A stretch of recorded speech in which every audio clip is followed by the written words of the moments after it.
ഭൂമിയല്ലാതെ മറ്റൊരു ഗ്രഹത്തിൽ ജീവനുണ്ടോ എന്നുള്ള ശാസ്ത്രലോകത്തിൻ്റെ അന്വേഷണങ്ങൾക്കിടയിൽ ശാസ്ത്രലോകത്തെ ആകർഷിപ്പിച്ചൊരു ഗ്രഹമാണ് K2-18b.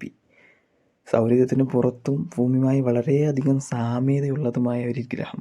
2015 Kepler web space telescope use ചെയ്താണ് ഇതിനെ കണ്ടെത്തുന്നത്. ഭൂമിയിൽ നിന്ന് ഏകദേശം 124 പ്രകാശ വർഷങ്ങൾ അകലെയുള്ള, അതായത് നമ്മളൊരു പേടകം അയച്ചു കഴിഞ്ഞാൽ ഏകദേശം ലക്ഷക്കണക്കിന് വർഷമെടുത്തേക്കാം അവിടെ എത്താൻ. James Webb space telescope use ചെയ്തുള്ള പഠനങ്ങളിൽ K2-18bയുടെ അന്തരീക്ഷത്തിൽ മീഥെയ്നും കാർബൺ ഡൈ ഓക്സൈഡും കണ്ടെത്തിയിട്ടുണ്ട്. ഇതുകൊണ്ട് അവിടെ ജീവനുണ്ട് എന്നുള്ള കുറച്ച് കാര്യങ്ങളെ ശാസ്ത്രലോകത്തിന് നൽകുന്നു തെളിവായി. അപ്പം ഇതുപോലെയുള്ള ഇൻഫോർമേറ്റീവായ വീഡിയോസിന് ചാനൽ സബ്സ്ക്രൈബ്